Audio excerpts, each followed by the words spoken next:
don't have to do anything for me to love you.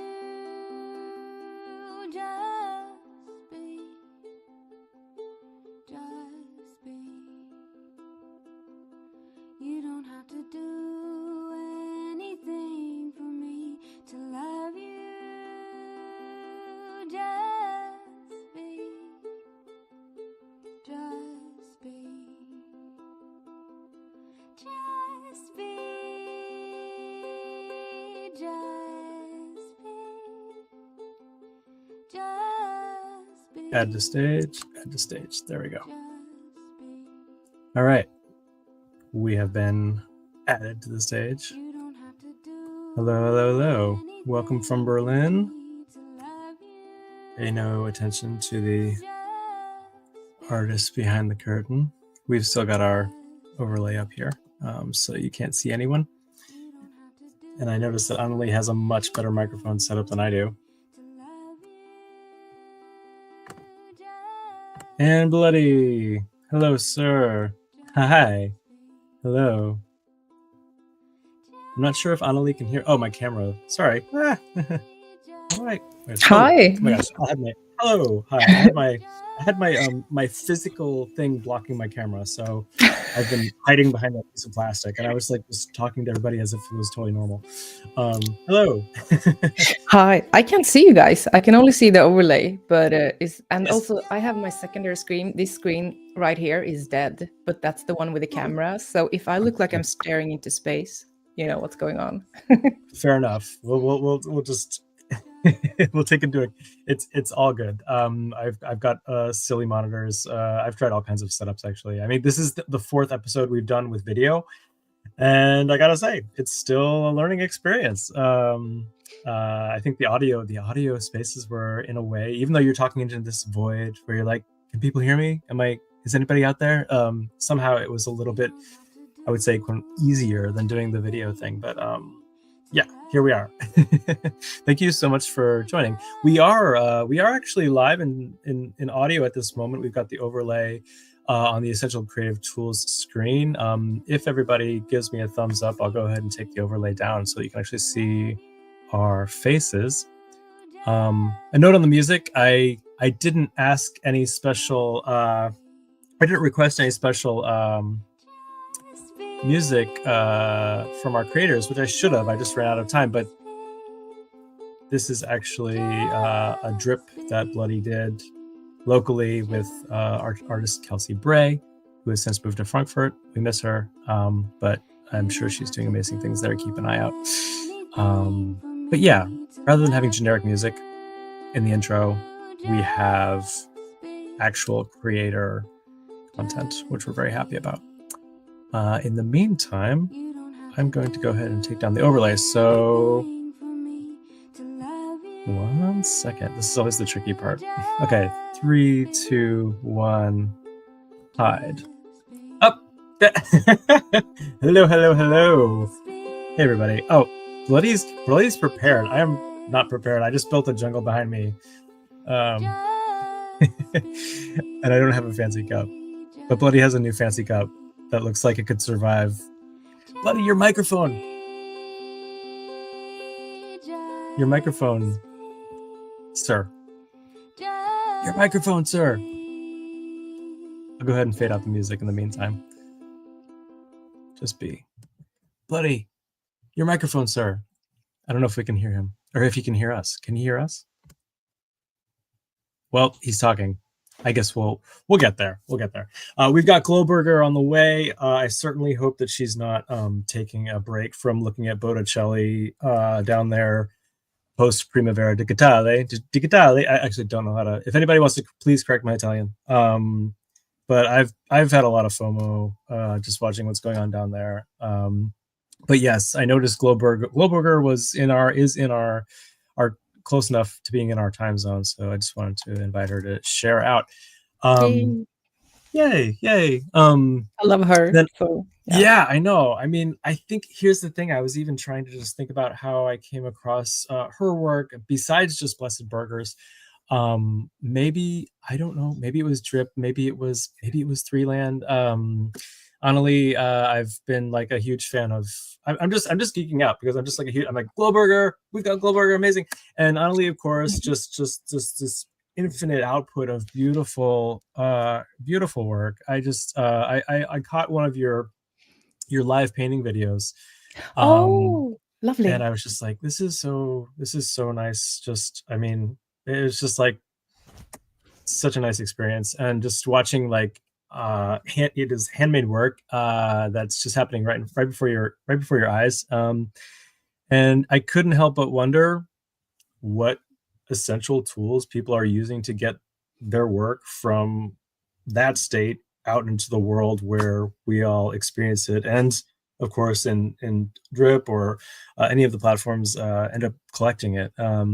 So yeah, because we haven't geeked out in Creators Guild. We haven't geeked out on essential creator tools specifically. We've asked people in passing. We've had a lot of people say, yeah, Procreate is my thing, of course, but I would love to hear what people are using, and I think that's really important information.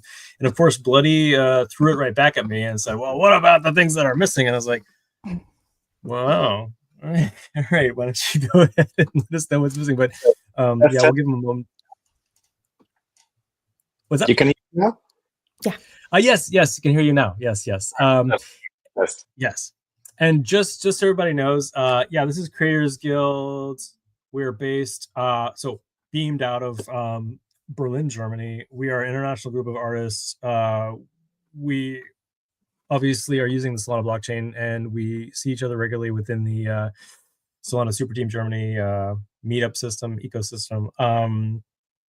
We've done 18 of these shows. We're always happy to have people up. So if you're watching now and you're a creator and you have an idea, or you have noticed that we are completely like have tunnel vision and blinders and do not cover something that you would like to hear about, we would love to hear from you. Bloody, always prolific about all these topics. Always very appreciative of Bloody. Annalie, City of Girls, like I said, prolific body of work that you share out regularly with the world. I would love to actually, before we go into essential creator tools or creative tools, I would love to hear sort of a little bit of background, because I don't know so much about where this comes from. Yeah, of course. To start off, I don't know how old you guys are, but I'm 43, turning 44. So Nice. yeah, and I've been online, since the dawn of internet, and I've just been, trying to explore artistically and use internet as a tool. I mean, when you say internet as a tool, I sound so old, but the thing is, I was on MySpace, now I'm on Drip. I think my journey here makes sense in a way, and how I use how I use this as a mean of communication and now as an added toolbox makes a lot of sense to me. So yeah, if that makes sense, that's like the broad picture of how I work. So of course I have my own body of works that I'm doing. I always have like, oh, I want to do this theme, and I do it, and then it's like time to present it. And sometimes I include people, like when you came to my very poorly live stream, I should add. The thing is, I love live streaming and bringing people in. Oh, Glowburger, hello. Lovely. I love all of these people here. Love you so much. So just wanted to throw that in. Yeah.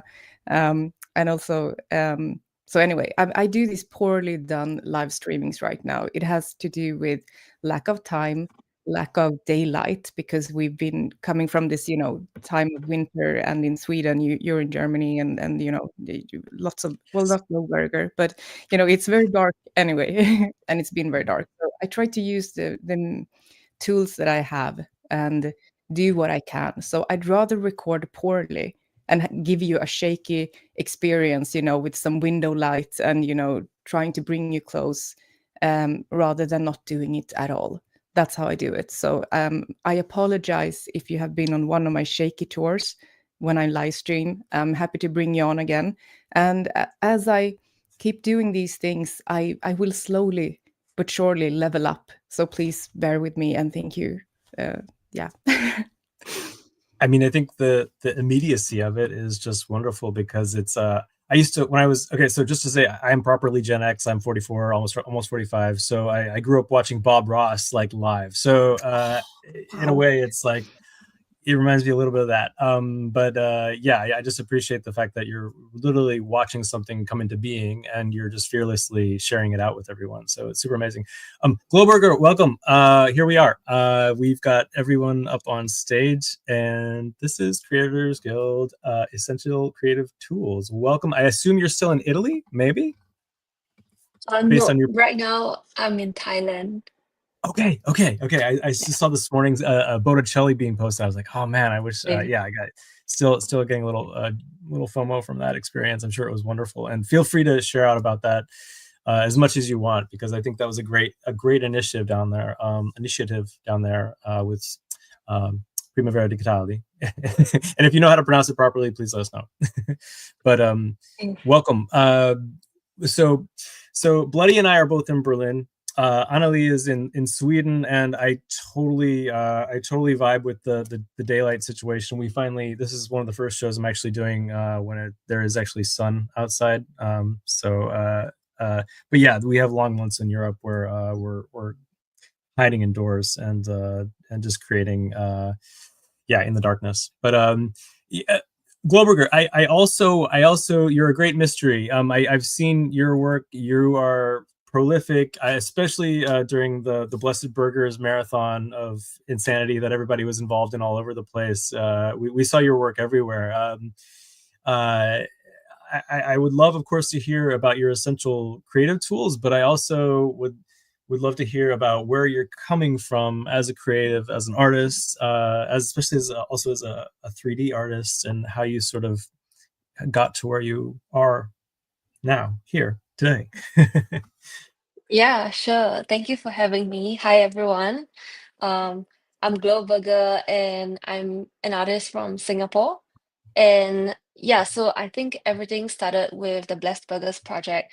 For those of you who don't know, it's like a NFT project that was kind of like Squid Game. We hosted like a Squid Game called Burger Game, where everybody could buy like a burger NFT, and then you could participate like in a series of games where there was a prize pot at the end. And so that was like the first project where I started exploring Blender because I wanted to make like graphics, and I already had a background in 3D design because I studied architecture in university. So I kind of was playing around with 3D tools like Rhino. For those of you who might know, it's more of like an industrial design and architectural tool, like much more like precision focused tool.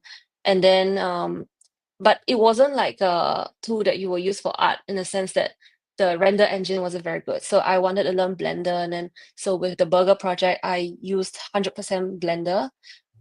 Really watched like a lot of tutorials and learned as I went along. And so yeah, I kind of stuck with Blender like all this while, and I've been creating things with Blender, like an animation. I managed to have a chance to show my short film animation during Breakpoint, Solana Breakpoint last year, as part of Chom's side event in Singapore. And it was in a little theater, like a independent Singapore theater. And so that was really cool. And so yeah, now I'm just doing 3D art and playing around, experimenting with different styles. And I was in Florence last week for the Primavera Digitale festival, and it was my first art festival. It was amazing.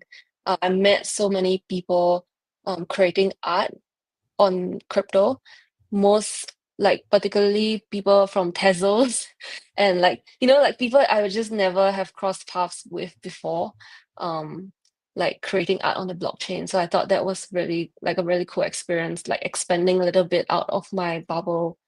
And yeah, so that's a short TLDR. I will say that Tezos was also set up here in town, and that I met a lot of my favorite, what I now consider Solana artists. I originally met them on Tezos. So yeah, I think one thing I can say is that if you invest in community and you give people the stage to do their thing, then great things can happen. Tezos has come and gone and changed a lot. Essentially, creators are gonna find their path, and I still know a lot of great creators that are doing amazing things on Tezos. So shout out to artists in general. Really, I mean, art on the blockchain changed things for everybody I know who's using it. So in that respect, I think that like tons of room for being bullish on just multi-chain, chain agnostic, whatever. But we are in Solana Super Team Germany Spaces, and we have an awful lot going on in our spheres. Bloody, hello, sir. You are doing a lot, and I know you are planning a lot, and you kind of have your, I would say, your ideological tentacles in a lot of different projects and going a lot of different directions. I'm curious in terms of your starting point for your essential creative tools. You've done a really, I think, amazing job of like setting yourself up and establishing yourself and finding the best ways to utilize and use tools that are out there that are maybe like, I don't know, not immediately obvious at first glance, but what do you sort of, how and what are you thinking about the future of essential creative tools in a way you might be influencing that with your own creative powers? Okay, it's an interesting introduction. Yeah, now, in terms of tools, I want to mention a couple of very practical things first. So I've Sure. been working with Final Cut very happily, and if you're a Mac user, I can would recommend for everyone to look into the Affinity suite of products as an alternative for creative tooling, as opposed to Adobe software. So especially Affinity Designer allows you an interesting overlap. It's an interesting overlap of product between pixel art and vector art, where you can work in both of these ideological spaces, if you will, at the same time. And one software that had me hooked so far, that I am using Photoshop only very sparsely, and also Lightroom only for heavier sets of editing, but still use Adobe. But whenever I do graphic design work or even user interface design work, it kind of embarrassing to say by now, I'm still not using Figma for anything user interface design, probably much to my disadvantage, but I'm still that old school that I'm designing interfaces in Affinity as graphics design in general. In Affinity Designer, it had me hooked that well, and it ties so well into the Mac ecosystem that it's really worth trying out. And it's only one-time payment, whereas with Adobe, as we all know, you have to cover up like subscription fees, and they still work alongside the one-time payment route for creative software, and that's something worth supporting and shouting out for. So shout out Affinity Designer. They also have Affinity Photo and InDesign and InDesign equivalent as well. So check out that suite. It's dope Mac software to make use of, and it's really quick and works well on Macs. That's my first tip. And then, yeah, let me pitch you what I'm working on, because I see a severe lack actually of creator tooling on Solana. At least a good bit. There are tools out there. There's a lot of platforms out there, but the thing that I see severely missing is something that enables artists to really do that shit themselves, to have their own website where they can easily plug into what they are doing on chain in multiple ways. So what I want to build is a website builder for Solana native creators specifically. And every single Solana native creator that I'm talking to knows exactly what I'm talking, or has a vision of what we could build there immediately, because they know that's what is lacking.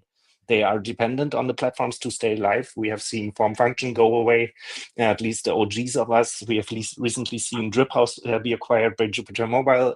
Huge yay, but we don't know what's going to happen with the platform, and it's still going to be catering to creators as much, or if just how it will change the dynamics. It will most likely be very beneficial for creators and a huge W all around. Not fudding the Driphouse move, just saying it's yet another platform where there's a move that could be unpredictable. And I want to create something for people to make easy use of their own platform, or to incentivize them to put work into the one platform that they can get worked on. And that's their own website to the biggest extent possible, to a much greater extent than is true for their Twitter profiles or for other platforms to stay around. They can also always point their own domain to a different direction and have it still be their thing, and have their followers go to one place that will most likely still be around tomorrow if you are around as an artist. And so what I want to build has 3 pillars. I want to enable artists to finally sell editions from their own website, while those editions are on sale on multiple marketplaces, which is a thing that we enabled with MIP7 like a year ago on Solana to begin with for the first time. It was not possible before, but it's now possible to sell on multiple marketplaces at the same time, much more easily than it was before. And Foster and Mello both support that. So I want to create a tool that lets artists finish that equation and mint editions from their own website as well, or put it on sale on their own website. That's pillar 1. Pillar 2 is token gated content. So that, for example, I'm a drip creator. I built this basically for myself. Will be building this for myself. So I'm solving a personal need there, which is awesome for a hackathon project. And for a company in general, if you really know what you're building for. So I want to enable the collectors of the people who secured my drops on Driphouse for those to be the only ones who can access certain parts of my website. So to have behind the scenes content there, or what have you. It could be whatever kind of content, but have that be token gated either by NFTs, or it could also be a meme coin. And yeah, there could also be a widget where you can buy that very meme coin to unlock the functionality that you're seeking to promote.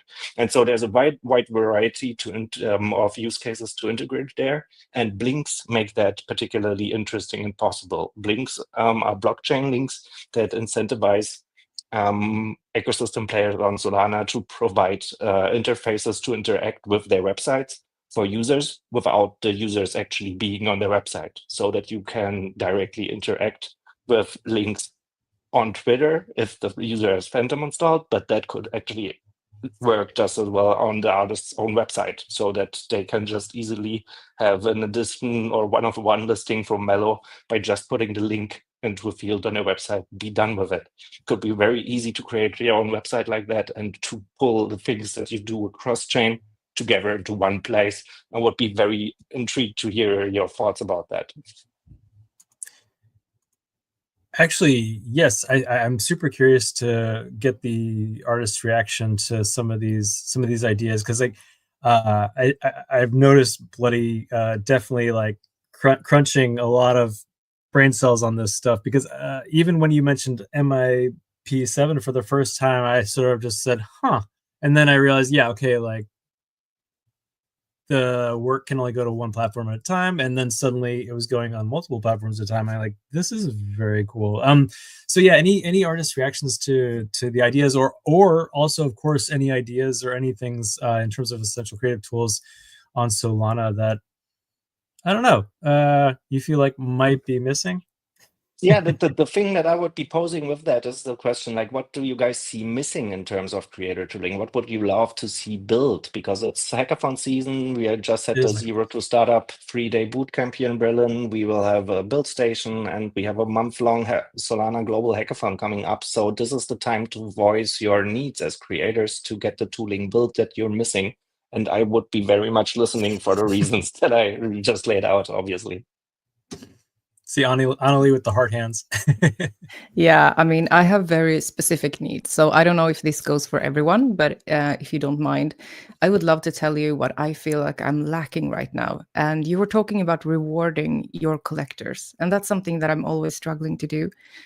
So to have something, where you can hand out keys, like, you can get an NFT, and even like you said, using Blinks. So if you missed out on getting the NFT sort of key drawing, that will unlock maybe a poster, because people usually request posters from me and stuff like that. So I'm talking physical things now. So I'm thinking, if I wanted to reward people, and maybe you need to hold an NFT, you could use Blinks to access that one if it's still available, if you have made like an edition.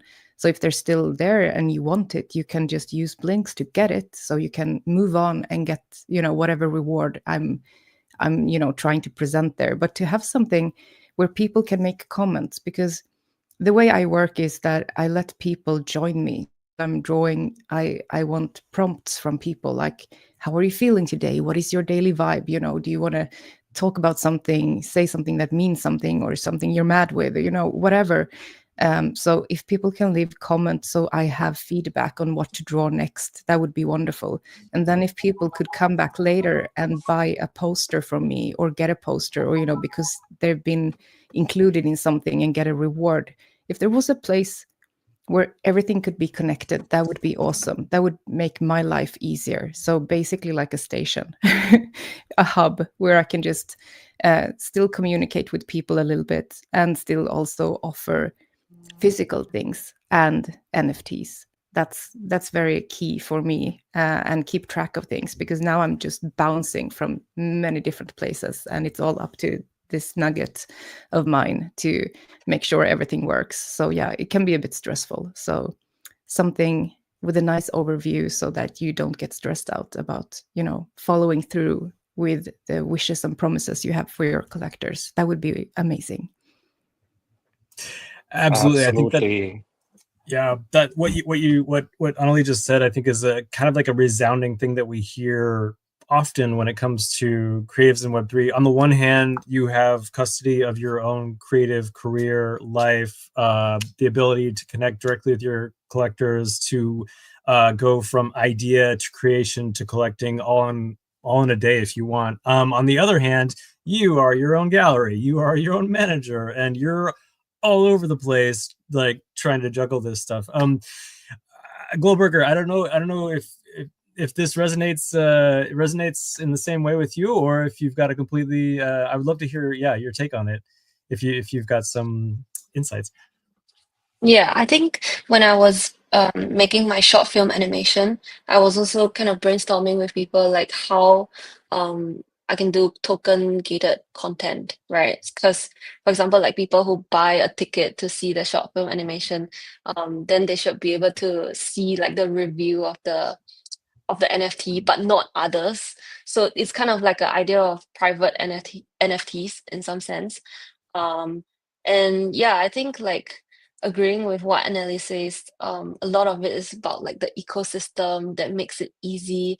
If you own this particular NFT of the artist, you can then reward everyone who has that NFT, even if it changes hands, and like giving, whether it's like discounts or early access to new drops, rather than having to remember the address. Because I think now on Drip, you kind of have to remember the address if they are not like the top 10 of the leaderboard.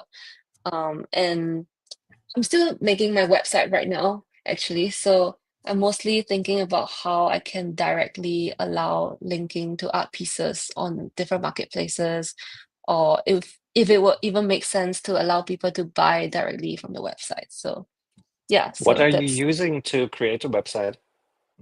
yeah. So now I'm vibe coding it, like I'm using Cursor to make the website, and yeah.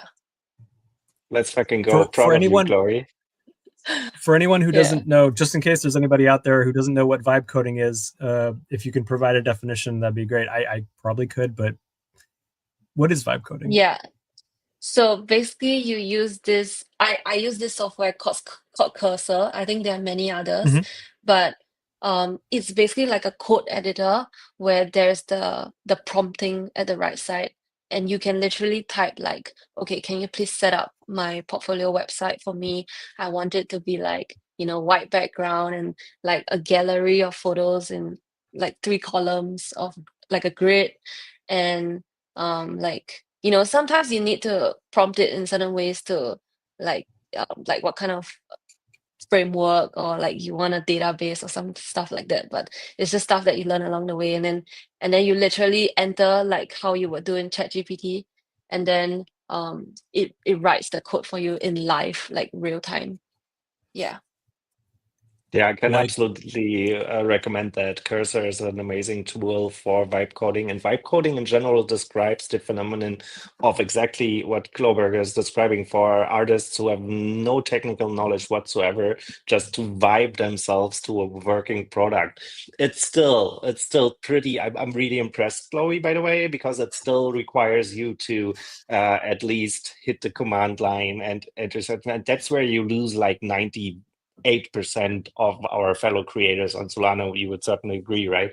So definitely there's still a need for more easy to use tooling there, but there's ways to vibe yourself to a working product more than ever before, thanks to AI. That's the long story short of vibe coding, and people can get quite far with that if they are just willing to nudge the AI often enough to finally get to their product. But they in part just do so by voice. That's also a crucial part of the hardcore vibe coding experience, that you don't even type, you just do it by voice the whole time, and just lay back on your balcony and have the thing that you have in mind written for you.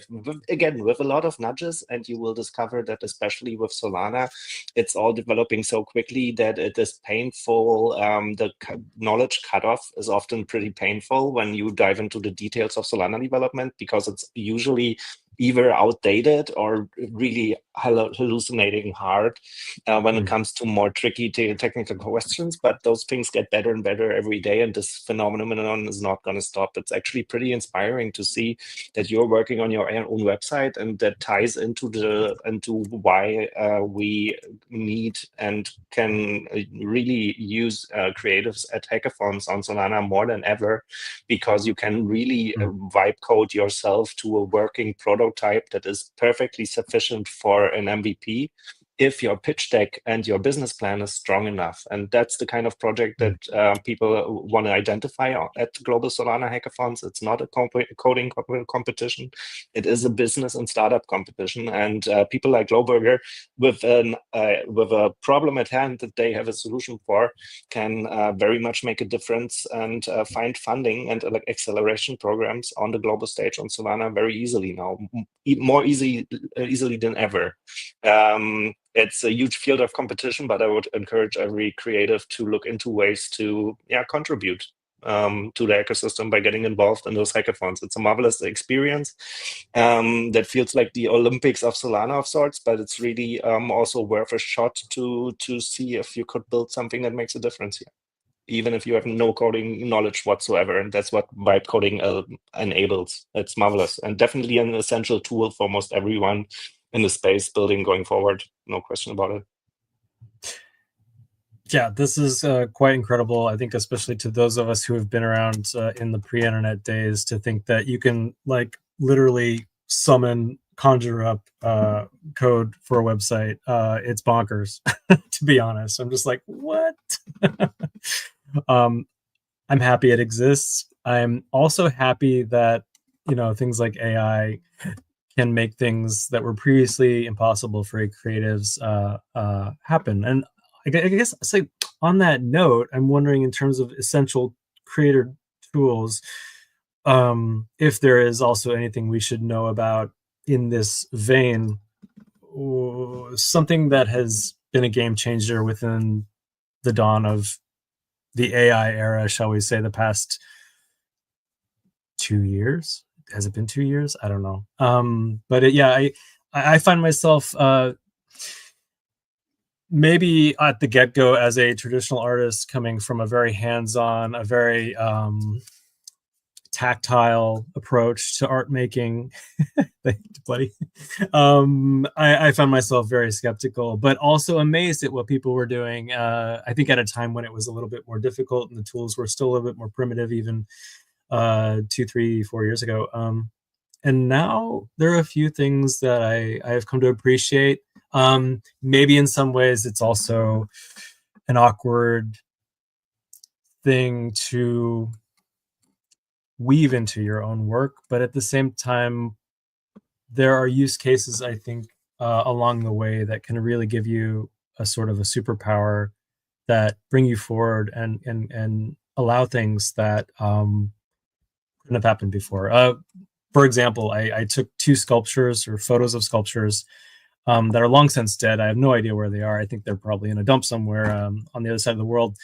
But I was able to bring them back to life using AI. And I was like, I'm probably not going to mint this. I'm probably not going to say this is a great work of art. But it was fascinating to see what was possible. And I'm wondering within our group here if you've had any moments where you said, oh, okay, like in this new era, in this new age of tools, I might be into this, or if you're already completely on board. I'm just curious. Just one thing comes to mind right away that Degen Ghosty recently put out, where she trained an AI to allow for people to create art based on her style and her input of art. And that was something that felt very moving and empowering to her. And I found that beautiful. Not necessarily have a use case for that myself, but I think a lot of artists would have a use case for that. So look into what Degen Ghosty is doing. She's doing making really creative use of AI currently, I think, and the ways that I found fascinating, because that can also broaden the reach of what we're doing.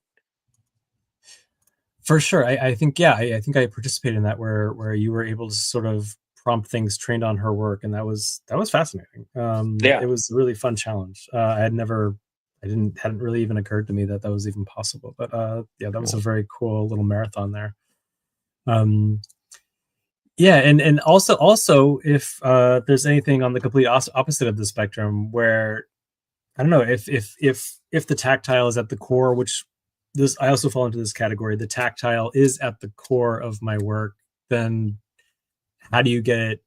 What are the essential tools for getting it digital? Because it does end up being digital in our circles, and the best way to do that beyond just like scanning, I don't know. It's I think it's a funny thing, and Annalie, I always wonder, because you have these giant elaborate drawings that I'm just like, how do you get them into the computer?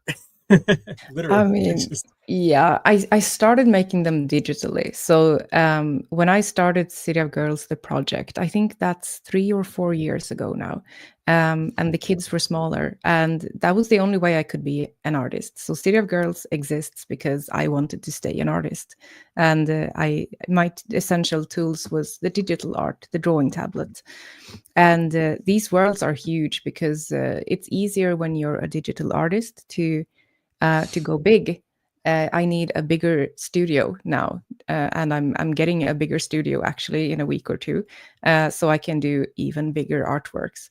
But it's going to be hell photographing them and things like that. So yeah, there are issues. But I think one way I try to make something special, because I'm thinking, as an artist, been doing this, since 2007, and I've been like a professional artist since 2007.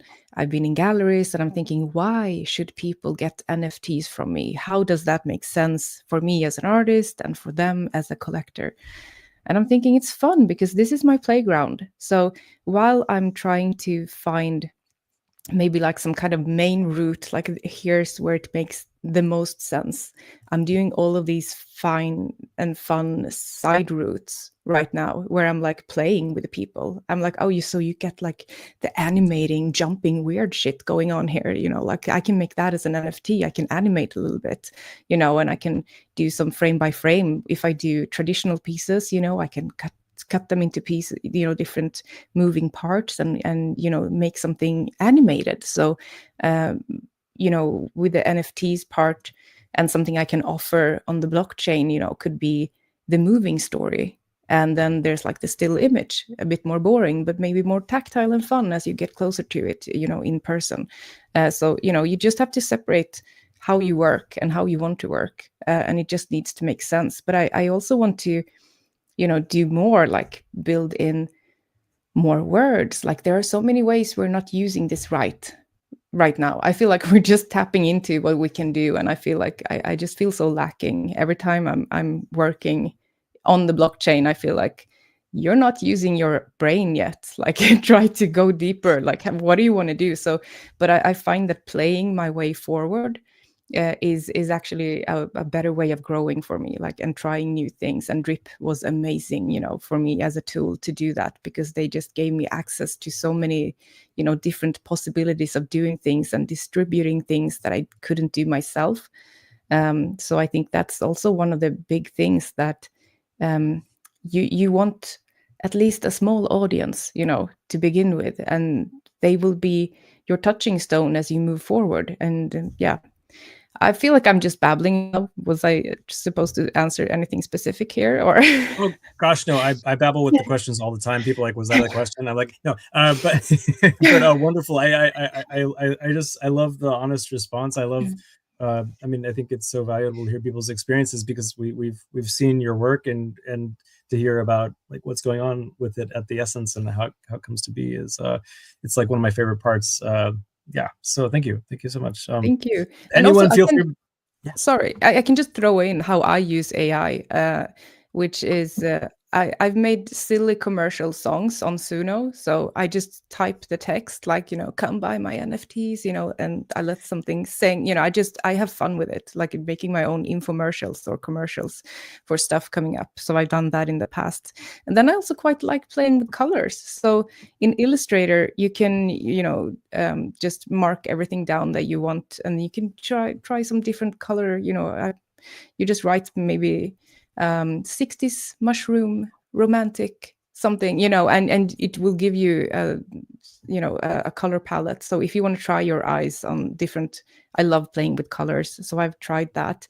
But then if you save it and you try to post it online, it will be like, this is an AI thing. So even if I hand draw it, if I use the color, you know, if I dabble with colors using AI, it's going to say that it's an AI product, which pissed me off. I was like, I drew that. No, it's just colors. But yeah, so I don't use that as much, but it's fun to play with if you feel stuck and you just want to, you know, mess around. I do recommend using AI as your color picker for a mood.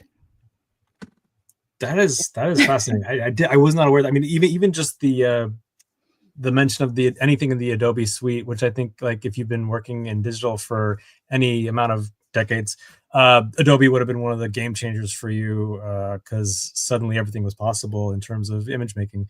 But I did not know about this.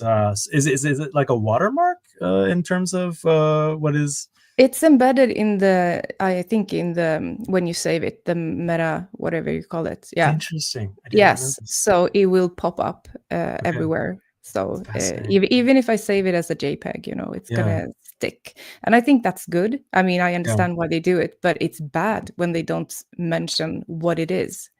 So if you only make a color change, so I made everything by hand, and then I make a color change, you make it like an orange palette instead of the cool gray that I started with, you know, it's going to be like, this is an AI picture. So that's dangerous. So go check it. Be mindful of if you do any minor tweaks, it's going to be like, this is all AI. Quick tip in that regard, in case you were talking about still images, then you can absolutely screenshot the thing and use it like that, and then it can't be in the metadata anymore. Just so there's no reliable way. I keep hearing, or I also kept hearing people talk about platforms that will differentiate between what's been generated by AI and what's not. It's gonna be fucking possible for everything that's a still image, because you can always just screenshot it. It's impossible to keep the metadata around like that. And so, yeah, look into screenshotting tools, and that may make your life easier. Then again, cannot legally advise you to do that. There may be restrictions in the terms of contract, terms of usage for each platform that actually prevent that. But just saying, there's ways around that for people who would look into ways to possibly. Yeah, I'm gonna say maybe, because it's embedded in the color wheel. So it's when you do the vectors, the Illustrator, so you mark everything. So you have like the points. I'm not sure it can do it with a flat picture. You may, because it's in Illustrator. So maybe could work. I'm gonna try it. I'll give you an update if it worked or not later. Nice. Globerger, do you have any similar sort of crossover experiences in terms of yeah, I would say like Yes. yes. You look like you're gonna say something. Yeah. So I think like I haven't really incorporated AI into my artworks much, aside from like having quick assistance from AI. Like for example, in Blender, there's also like a scripting function within Blender, so you can actually ask ChatGPT. I think like there's a specific type of ChatGPT, like Blender GPT or something, and you can ask it like, can you generate like something for me? Sometimes like when I want a very specific thing, like there was once I wanted like a parabolic hyperboloid, like a very specific geometry, and I wanted it to generate it for me. So I kind of just typed that prompt in, and then it would generate like the code, and then I just have to paste that code into Blender and like run it, and then it would generate the geometry for me. So it's kind of very rare cases where I incorporate AI so far, because I think I kind of enjoy this process of making something, and like even the struggle of making it. Sometimes like I enjoy it.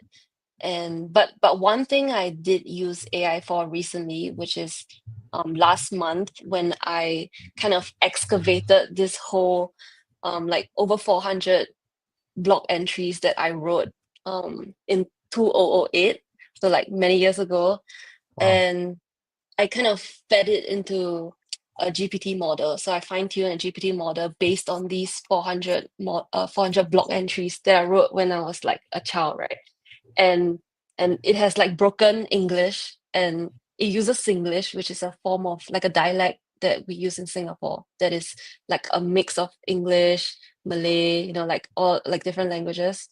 And so like now I have this AI model which I speak to, that is reminiscent of like my younger self, and has like the memories of my younger self, which I found like it's just a very interesting like like experiment, that I don't have like a specific output for this project, but I think it's just kind of made me meditate on how like digital memory and digital footprint is very interesting, because like sometimes when I speak to it, it's like my AI remembers my past more accurately than I do. And so like who becomes the more reliable narrator of my life? And so yeah, I'm still playing around with this. But aside from that, I think mostly I've been using like very textual based stuff for AI, rather than like directly influencing the visual stuff. Yeah.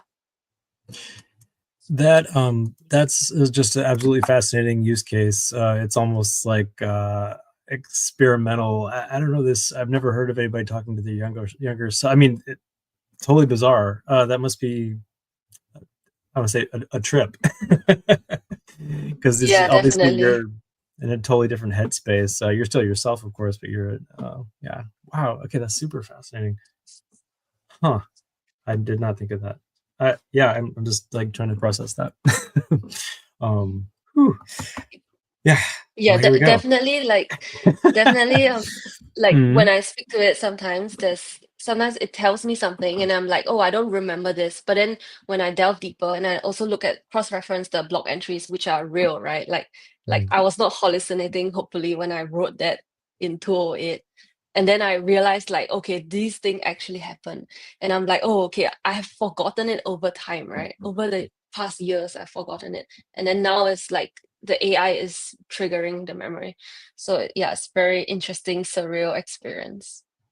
That's pretty wild. Yeah, I mean, our digital trail that we leave behind, especially as creatives, I think is fascinating, because I think of like, okay, I'm gonna just throw out GeoCities, the very first thing I ever worked on, long gone. It's, I don't know, and like, it's so awesome that there's the Internet Archive, but it's kind of limited in some ways. I do check the Internet Archive every once in a while, just to sort of see the stuff that was out there back in the day. But yeah, digital, I don't even call it digital history, digital trail, digital path, and all the platforms we used before. And then of course I think like, yeah, I think like having like just a really nice, I don't want to say like safe place, but yeah, maybe I will just say a safe place to be sharing your work out because it's on the blockchain and thinking, okay, like Photobucket isn't going to come chase me down for like a new set of user agreements in or whatever, whatever past platform is haunting you, and whatever work you've kind of lost along the way.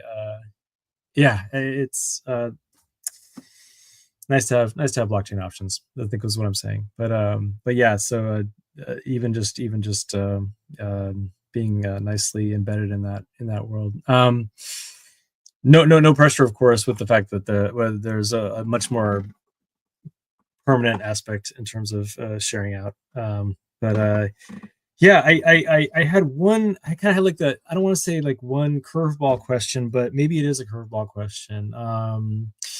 And I'm curious, and maybe this isn't the case, but I'm curious if there are any sort of, as in terms of your creative tool set, if there are any like smoke and mirrors kind of tricks that you pull in.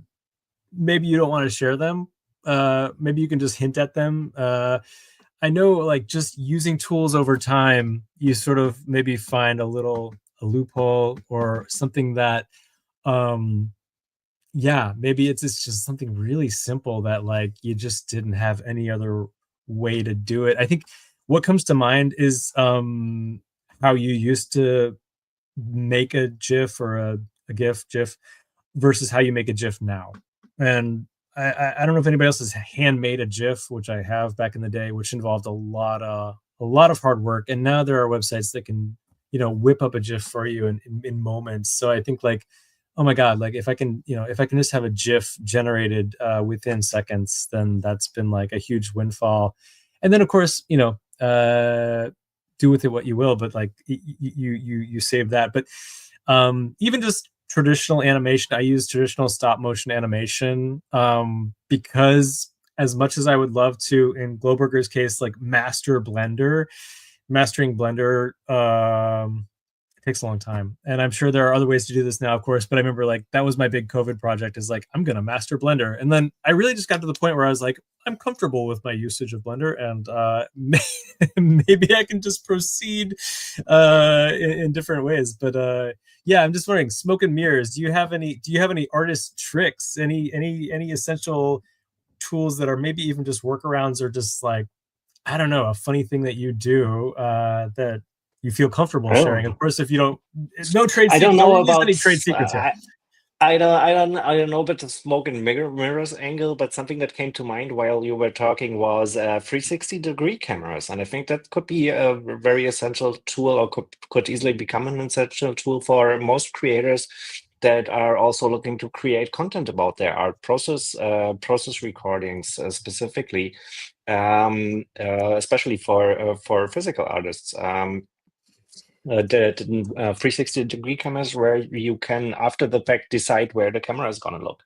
That's just mind-blowing once you wrapped your head around how to use that. I use that to capture stage performances at Prachtwerk, and actually my first proper drop highlighting Kelsey Bray, by total chance, captured an amazing stage performance by her, Kelsey, and her former co-host, Romer. Was beautiful, and I just put the camera in between them and sat in the first row and had to do nothing, and after the fact could decide where the camera is going to look for the final edit. That's really powerful, especially for process capturing. So that would be my magical wand. I'm not sure if it's smoke and mirrors. It just makes your life easier, and it's amazing. If you have a use case for it, get a 360-degree camera from Insta360. All right, 360 camera. I always wonder what those. I see those things, and I'm like, what is that thing? And I'm like, oh yeah, right. That's the 360. The one thing that I may add, I just learned the other day that you can now live stream with them to YouTube too. So it allows you to live stream in a way where not just you can decide where the camera looks, but actually the viewers of your stream can look all around 360-degree, like the name implies.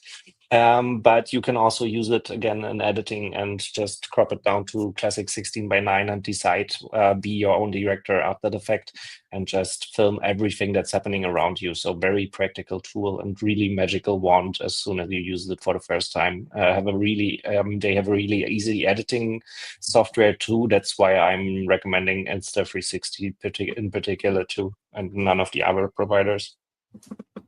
Okay, as opposed to any of the, I guess it's just an Insta 360 is the name. Yeah, and they have a Okay. wide range of cameras, and I have the big boy with a 1-inch sensor, where it makes a real difference on low light performance kind of settings. But they're cheaper options, especially the X4 is the newest one, I think, are really, really well adjusted for all kinds of use cases. So yeah, worth checking out. Wild. Yeah, I mean, there are so many camera options out, video options out these days that like I can't even. Yeah, I have no overview over that. Yeah, anyone else have any smoke and mirrors, hot tips, anything, just an unusual use of technology or a top secret? No, not top secret. Something that you do that maybe only you do. I'm just curious because, yeah, we all develop our methods. I can give you a tip for people who are maybe low on funds and cash, So, Perfect. and this one it's going to disappoint 99% of you guys because it's going to sound just boring when I say it. But I think that if you can make sure that you don't care what other people think about your art and kind of set free that inner kid that started working creatively and loved it, if you can set that inner kid free again in adult life, you're going to find that it's very easy to create using any tool at all, and just show it off, because that's the beauty of today, that we can have an audience if you just turn on your phone to any type of platform or whatever, and live stream. But you need to be brave, as in, don't let people judge you. I have a lot of artist friends that are afraid of going online if they don't wear makeup, or if they don't have a good day, or if they're not feeling happy, or if they're not feeling like they created something special. And I think that if you have no more fucks to give, you're going to be happier. You're just going to go out there as yourself. You can have an example like me. I did wash my hair, you guys, but that's it. Like, I don't have time I would love to make myself pretty for you guys, but I didn't have time, and we'll be fine. Everyone survives, and I think that's one of the things, that you don't need to be an influencer. You just need to be an artist. Just do your thing. Some people will vibe with whatever thing you're doing today, and you might want to choose different tools depending on your day. So I would love to get that 360 camera, though. Would love that one. So I'm gonna type you and make sure I have the website. But even when those days when you don't have access to anything, you have access to your mind. So just set it free and go and roam and have fun, because that's what's gonna bring people to you and connect with people. And I think that's what people want to do. So yeah, that's my cheap tip, for the people who are on a budget right now. I think your quote unquote cheap tip is actually priceless, and as artists, as creatives, our endless supply of or our endless compulsion to create is our superpower. So absolutely, I mean, you never know what you're going to sketch when you maybe are just sitting on a bus, sitting in a boring situation that's going to get you to the next thing. Or just, I think I even heard a quote from David Lynch around the time he died, where like, write everything down, because if you don't, you'll go crazy, or something along those lines. Where like, yes, I try to always follow this, because as long as you get something out of your brain and it's sort of able to be carried on into the next thing, even if it just needs to get out, like, yeah. So smoke and mirrors tool are just basic getting it out of your mind into the world. I think is what I'm trying to say. But yeah, Annalie, thank you so much. That's like absolutely priceless. I think like double high five on that. Absolutely. I totally agree. Globurger. High five, yes. Yeah, I was like trying to think of like a technical tip, but I don't think I can top Annalie's like amazing tip. But like jumping on that, I think because I just returned from the art festival, so something that is really useful, like in the tool set, would definitely be to get out there, like put yourself out there, like meet other people. And I think from these encounters with people, that's how you get inspiration for your own art, that feeds back into your own art. And And I think like that really got me thinking of something that I wrote down like the other day, reflecting upon this experience, which is like I read it out, which is your mode is that you have lore, stories that you exchange with others about the days that were tough and the roads that were uncertain, but know that these make you human. So I realized that a lot of like people who make great art, like it really comes from their heart and it really comes from like personal experiences. And that's how like people relate with these art. So yeah, like I think a good tip would be to really put yourself out there and really get to know other people, and like that would show in the art. But if like you were looking for a technical tip, I would say that plugins for sure in Blender, they really help to expedite like whether it's modeling, shading, and all these kinds of things. Because whatever like you think you want to make, usually somebody has already made like a tool for it in Blender. So you can search like, you know, top 10 plugins, free plugins on Blender, and there's always something that is really useful. So yeah. Plugins in Blender. So I think I can't even remember what the use case was, but definitely I've come across these before. Sometimes they might cost a few bucks, but then if it gets you to like the next level of what you want to be doing, or it makes something possible that wasn't possible. Excellent recommendation. I know a couple of friends that have sent along some really beautiful plugin options in Blender, and my Blender journey isn't over, but yeah, it's been on pause for a little minute. But yeah, I will say at this moment, yes, go for it, sir. Oh, sorry.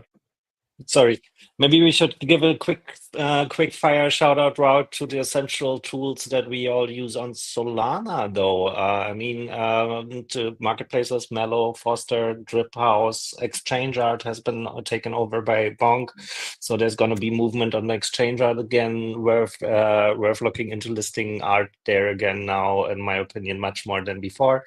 And so there's definitely movement to be expected there, and exciting news on that front. Drip House has been acquired by Jupiter, a huge movement, and likely more eyeballs for artists and on artists through their platform going forward. So a shout out and congrats to them. And also for enabling, like Drip House is a huge essential tool for a lot of creators on Solana, like for a vast majority of longstanding and also new creators on Solana. Drip is a central platform that you have a hard time not running into in your journey. And so also shout out for them to solve the puzzle of free distribution of masses of NFTs completely for free for artists. It's an essential tool that people still have a hard time wrapping their head around how to make that work for them properly, but it's there, and there's massive value in that. So shout out to Team Drip House, and looking forward to what they're doing with the platform going forward. Absolutely. In case anyone watching it or our guests are not aware, we've had a really nice run in terms of relationship with Drip and our local creators, where we've been able to like onboard a lot of musicians, or even just explain to creatives in Berlin why we use these tools and why you might want to consider this.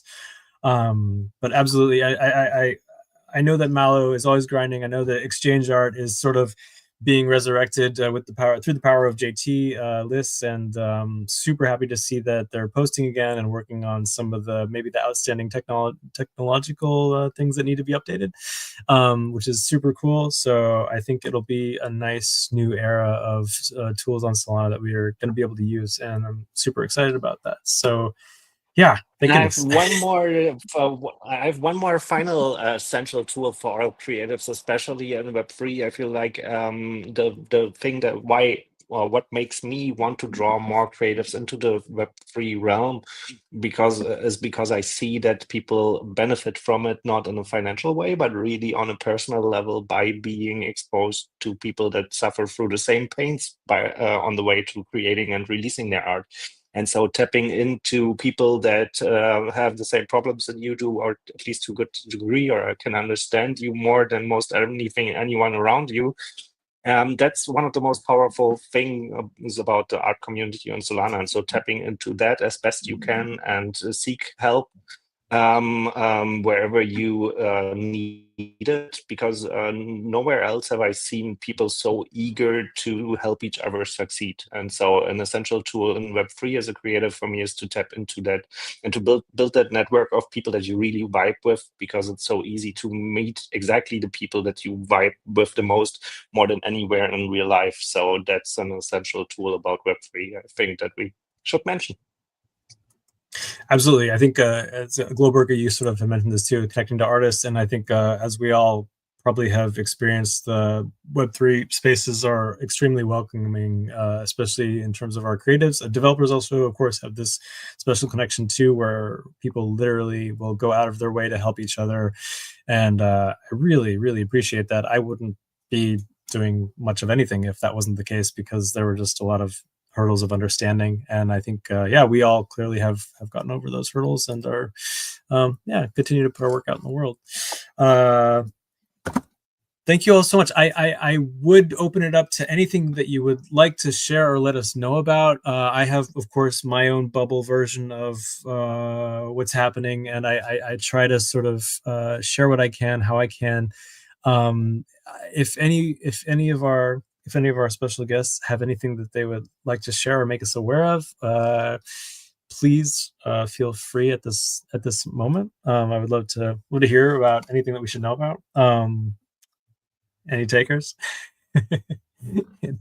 Anything on the radar? ...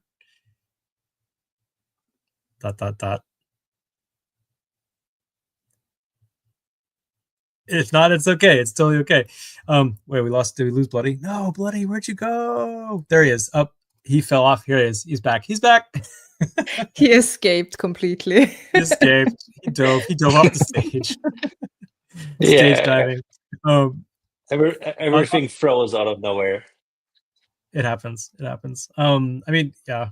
I mean, honestly, it's so much better in the StreamYard than the rugs we were getting with straight up X Twitter. So I'm still happy about that aspect. But yeah. On that note, thank you all so much for sharing your time and your knowledge. And everyone who's watching, please check out all of our artists' work and hard work and profiles on the ecosystem, the Solana ecosystem, and keep an eye on what they're doing, because I'm just fanboying out, because I'm like so happy to have City of Girls, Annalie, and Globerger on, because and of course Bloody. We're gonna see more from Bloody. We always give Bloody a hard time because he works very hard, and we see his stuff here and there, and then yeah, it's in the works. But we will of course see more from Bloody in the near future. But endless source of wonderful information. So thank you all, honestly, for taking the time to share your experience and your wealth of knowledge as creatives. And thank you for joining Creators Guild. We came out of an IRL meetup situation. Now we're online, but I'm gonna see Bloody hopefully tomorrow. We'll have a meetup there, and we're extremely fortunate. But I think one of the things we can do. One of the things we wanted to do is to get people together who are creating all over the world, and as long as time zones permit. And you guys can tap into our Creators Guild meetup now. We have a weekly-ish creators meetup at 3 p.m. CET here in Europe. And so if around 3 hours earlier than now, that's tomorrow and we meet up almost weekly there at the W3 co-working space that Super Team Germany is hosting. And if you want to tap into, go to Super Team DE's Twitter account and go to their Discord and be ready channels there. Just gotta, and then you can join on our call and get updates on all the things happening in the Solana ecosystem that might be interesting for creators. Also introduce yourself to the Creators Guild. It's a dope pack of people to be around and updated by, much along the vibe that we had going here. Love this. Absolutely. And please feel free, anyone, to reach out to any member of Creators Guild. And yeah, thank you so much again. Annalie, Globerger, Bloody, this is Creators Guild, Essential Creative Tools. We have such a nice list. I will do a roundup of everything you've mentioned. It's down in that scrolling banner, but I also have it written down here, so I'll type it up and share it out. But thank you so much for sharing your expertise, and of course, best of luck with your creative journey. Can't wait to see what happens. And your work is amazing and beautiful, and everybody should see it. Thanks, everybody. Thank you. Thank Thank you. you. Thank you. All right, I'll put the overview back up, and then we can slowly fade out. It's always hard to end it. Ciao. See you next time. Tschüssi. Bye. Talk soon. Talk soon. Tschüss. Tschüssi.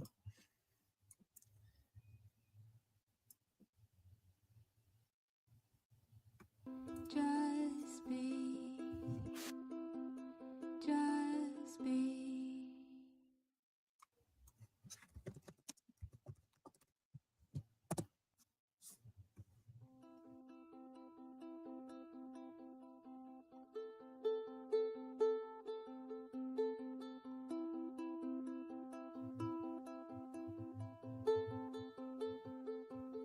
You don't have to do anything for me to love you. Just be. Just be. You don't have to do anything for me to love you. Just be. Just be. Just be, just be, just be, just be.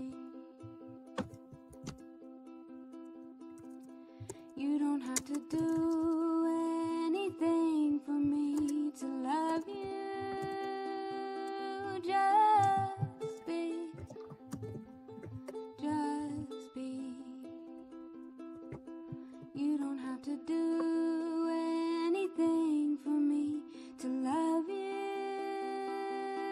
Just be. Just be. Just be. Just be. Just be. Just be. Just be,